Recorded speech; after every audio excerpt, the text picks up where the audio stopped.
Hello, Solo Leveling fans, and welcome back to Update Recap Part 2. If you haven't watched Part 1, so I highly suggest you watch that. I'll leave a link to that in the description, or a pop-up card is going to pop on your screen right about now to link you to that video. So, we've covered the hunter, the new hunter that's being released. We've covered the summer event, and all of that all out of the way. Let's talk about the in-game content. And the first thing that we're going to be talking about here is going to be obviously Vulcan, because they are introducing the hard difficulty as we read in the latest patch notes. They're going to be adding Vulcan on hard mode, and it's going to be a community kind of event to try and beat Vulcan on hard mode, and to work towards that goal of 3,000 hunters completing the challenge of beating him on hard mode. And if that's the case, everybody gets a reward, but those 3,000 hunters that were actually successful to beat Vulcan on hard mode will be getting a special reward, kind of like a prestige or an honorary system. Now, with that out of the way, let's talk about Sung Jinwoo's level cap. Now, when it comes down to Sung Jinwoo's level cap, right now the level cap is obviously 80, but with the latest expansion, it's going to be going all the way up to level 85. Now, the devs said that those 5 levels are not going to be easy to come by, and there will be a lot of grinding to do. However, that comes with the price of increasing Sung Jinwoo's power level way too much, and I hope that we get more expansion and more details on this tomorrow, like a better explanation from the devs tomorrow in the global stream. And yeah, I guess that's about it really when it comes down to the power level cap and the level cap when it comes down to Sung Jinwoo.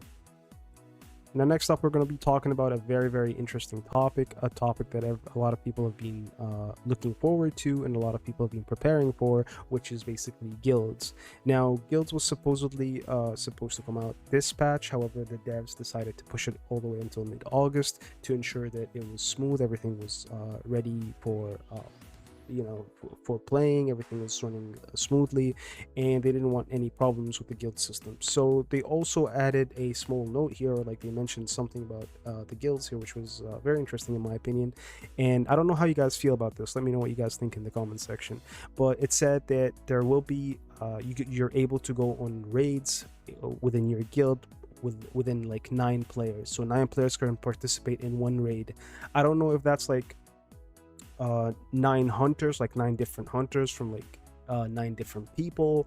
Your whole party is going to be going there, kind of like a power of destruction kind of scenario. I don't know how it's going to work, but obviously adding multiplayer to solo leveling Arise is absolutely insane, because I love that kind of experience, being able to go on raids with friends or like even viewers and making like small guilds and stuff like that. That would be an absolute experience and a half, and it would definitely make the game a lot more fun, and will make the content a lot more fresh and less stale, since we haven't really had anything major happen within the past few weeks.